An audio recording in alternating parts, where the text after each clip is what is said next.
ఓం నమ శివాయ. అందరికీ నమస్కారం అండి. రేపటి నుంచి శ్రావణ మాసం ప్రారంభం. ఆగస్టు 13వ తేదీ నుండి శ్రావణ మాసం ప్రారంభమై సెప్టెంబర్ 11వ తేదీతో శ్రావణ మాసం ముగిసిపోతుంది. అయితే ఈ శ్రావణ మాసంలో చేసే లక్ష్మీ పూజలకు అఖండ రాజయోగం కలిసొస్తుంది. ఈ శ్రావణ మాసం నెల రోజులు లక్ష్మీదేవిని ఎలా పూజించాలి, అలాగే అష్టైశ్వర్యాలు కలగాలంటే ఎలాంటి పరిహారాలను పాటించాలో ఈ వీడియోలో తెలుసుకుందాం. ముందుగా ఈ వీడియోకి ఒక లైక్ కొట్టి ప్రతి ఒక్కరూ ఓం నమ శివాయ అని కామెంట్ చేయండి. ఈ శ్రావణ మాసంలో లక్ష్మీదేవిని ఎంత పూజిస్తే ఈ సంవత్సరం అంతా మీకు అంత ఐశ్వర్యం కలిసొస్తుంది. కాబట్టి ఈ శ్రావణ మాసం నెల రోజులు ఉదయాన్నే ఇంటి ముందు బియ్యం పిండితో ముగ్గు వేయండి. ప్రతిరోజు బియ్యం పిండితో ముగ్గు వేస్తే లక్ష్మీదేవి మీ ఇంట్లోకి సులభంగా ప్రవేశిస్తుంది. అలాగే ఈ శ్రావణ మాసం నెల రోజులు మీ పూజ గదిలో అక్షంతులు పెట్టుకోండి. ఇంట్లో పూజ పూర్తయిన తర్వాత ప్రదక్షిణాలు చేసి లక్ష్మీదేవికి నమస్కారం చేసుకుని తలపైన అక్షంతులు వేసుకుంటే మీ పూజకు రెట్టింపు పుణ్య ఫలితం లభిస్తుంది. అలాగే శ్రీ మహాలక్ష్మీదేవికి ఎర్రటి తామర పూలు అంటే ప్రీతికరమైనవి. కాబట్టి ఈ శ్రావణ మాసంలో తామర పూలతో లక్ష్మీదేవిని పూజిస్తే ఎంతటి పేదరికమైన వెంటనే తొలగిపోతుంది. అప్పుల బాధలు, ఆర్థిక ఇబ్బందులు అన్నీ తొలగిపోయి అఖండ రాజయోగం కలుగుతుంది. అలాగే ఈ శ్రావణ మాసంలో ఇంట్లో దీపారాధన చేసేటప్పుడు దీపం నూనెలో చిటికెడు కర్పూరం పొడి వేస్తే మీ పూజ గదిలో నెగిటివ్ ఎనర్జీ లేకుండా దైవశక్తులు ఆకర్షిస్తాయి. తద్వారా మీ పూజకు రెట్టింపు పుణ్య ఫలితం లభిస్తుంది.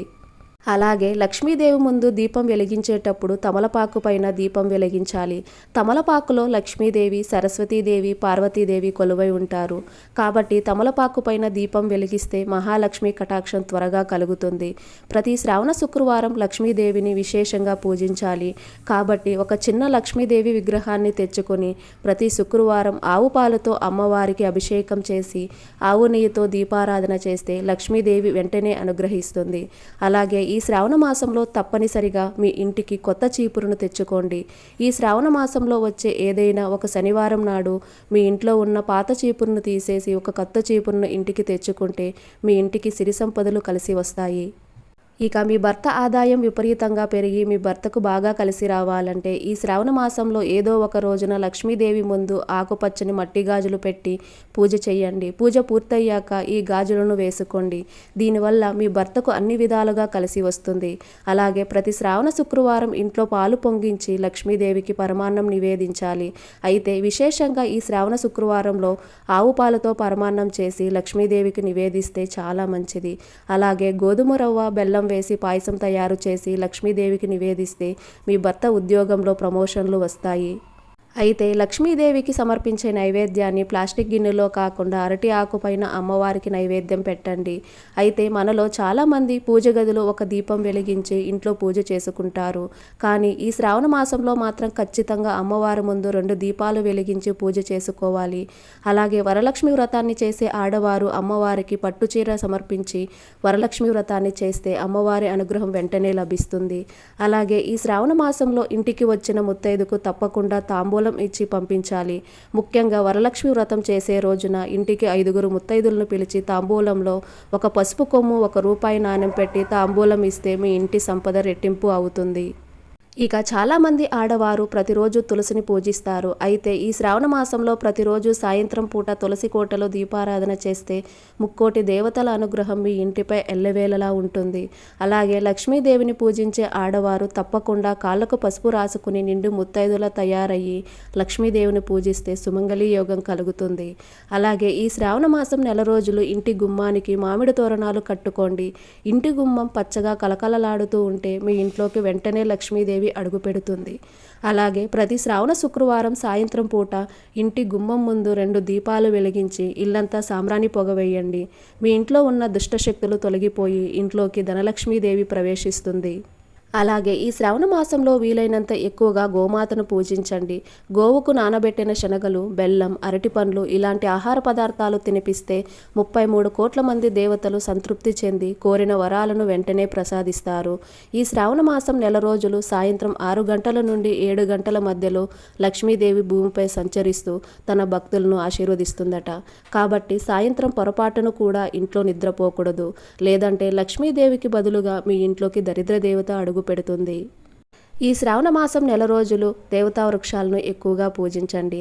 తులసి కోటను, రావి చెట్టును, ఉసిరి చెట్టును ఎక్కువగా పూజించండి. ఈ దేవతా వృక్షాలకు ప్రదక్షిణాలు చేసి నమస్కారం చేసుకుంటే మీ జాతక దోషాలన్నీ తొలగిపోయి మీ జాతకంలో అదృష్టం పెరుగుతుంది. అలాగే ప్రతి శ్రావణ శుక్రవారం స్త్రీలు ఖచ్చితంగా ఉపవాసం ఉండాలి. దీనివల్ల మీ కుటుంబం మొత్తానికి భోగభాగ్యాలు కలుగుతాయి. లక్ష్మీదేవికి తామర పూలు, గులాబీ పూలు, ఎర్రగన్నేరు పూలు, మల్లెపూలు అంటే చాలా ఇష్టం. కాబట్టి వీలైనంత ఎక్కువగా ఈ పూలతో లక్ష్మీదేవిని పూజించండి. ఇక ఈ శ్రావణ మాసంలో వీలైనంత ఎక్కువగా ఆవు నెయ్యితో దీపారాధన చేయండి. లక్ష్మీదేవి ముందు ఆవు నెయ్యితో దీపం వెలిగిస్తే చాలా మంచిది. అలాగే 5 ఒత్తులతో దీపారాధన చేస్తే ఐశ్వర్యాలు సులభంగా కలుగుతాయి. ఈ నెలలో లక్ష్మీదేవిని పూజించేటప్పుడు అమ్మవారికి కర్పూర హారతి సమర్పించేటప్పుడు కర్పూరం పైన ఒక లవంగం పెట్టి అమ్మవారికి హారతి ఇస్తే లక్ష్మీదేవి కరుణా కటాక్షాలు వెంటనే లభిస్తాయి. ఇక ఆడవారు ఇంట్లో పూజ చేసేటప్పుడు తడి జుట్టుతో లక్ష్మీదేవిని పూజించకూడదు. అలాగే జుట్టు ముడి వేసుకుని ఇంట్లో పూజ చేయకూడదు. చక్కగా జడ వేసుకుని పూలు పెట్టుకుని లక్ష్మీదేవిని పూజిస్తేనే అమ్మవారి అనుగ్రహం లభిస్తుంది. ఈ శ్రావణ మాసంలో ఏదైనా ఒక శుక్రవారం గోశాలకు వెళ్ళి గోవు నుదుటిన పసుపు రాసి కుంకుమ బొట్లు పెట్టి అరటి పండ్లను ఆహారంగా తినిపించి ప్రదక్షిణాలు చేస్తే సర్వ పాపాలు వెంటనే తొలగిపోయి విపరీతమైన అదృష్టం కలిసి వస్తుంది. అలాగే ఈ శ్రావణ మాసం నెల రోజులు ఇల్లంతా పసుపు నీళ్లు చిలకరించండి. పసుపు శుభసూచకం. ఇంట్లో పసుపు నీళ్లు చల్లితే మీ ఇల్లంతా దైవశక్తులతో నిండిపోతుంది. తద్వారా మీరు చేసే పూజలకు ఖచ్చితంగా పుణ్యఫలితం లభిస్తుంది. అలాగే చాలామంది వరలక్ష్మి వ్రతాన్ని చేసేటప్పుడు పూజలో కలశం పెట్టుకుంటారు. కలశం కింద బియ్యంతో పాటు కొన్ని నవధాన్యాలు కూడా వేసి కలశాన్ని ప్రతిష్ఠిస్తే మీరు చేసే వ్రతానికి లక్ష్మీ అనుగ్రహం వెంటనే లభిస్తుంది. అయితే వరలక్ష్మి వ్రతాన్ని చేసేటప్పుడు మట్టి పాత్రలో పాలు పొంగించి అమ్మవారికి పాయసం తయారు చేసి నివేదిస్తే అమ్మవారు ఎంతో సంతోషించి మీ నైవేద్యాన్ని వెంటనే ఆరాధిస్తుంది. ఇక వ్యాపారాలు చేసేవారు మీ వ్యాపార స్థలంలో ఉన్న లక్ష్మీదేవి చిత్రపటానికి యాలకుల మాల వేసి పూజ చేస్తే మీ వ్యాపారంలో ఊహించని లాభాలు కలుగుతాయి.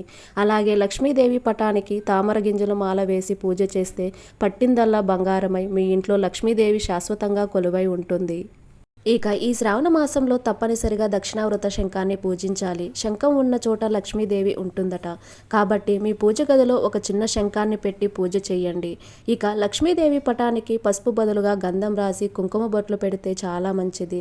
ఇక ఎవరైతే అప్పుల బాధలతో ఇబ్బంది పడుతున్నారో అలాంటి వారు ఒక ఎర్రటి వస్త్రంలో జాజికాయ మూట కట్టి లక్ష్మీదేవి పాదాల దగ్గర పెట్టి పూజ చేస్తే అప్పుల బాధలన్నీ వెంటనే తొలగిపోతాయి. అలాగే ఈ శ్రావణ మాసంలో ఖచ్చితంగా ఇంటి గుమ్మానికి ఉప్పు మూటను కట్టుకోండి. ఉప్పును లక్ష్మీదేవిగా భావిస్తారు.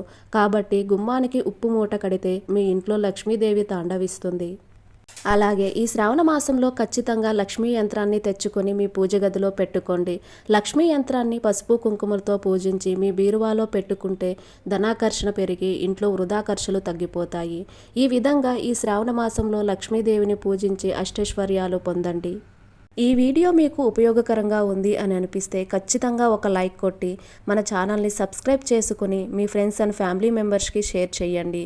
ఈ వీడియోలో మీకు ఏమన్నా సందేహాలు ఉంటే కామెంట్ ద్వారా తెలియజేయండి. ఓం నమః శివాయ.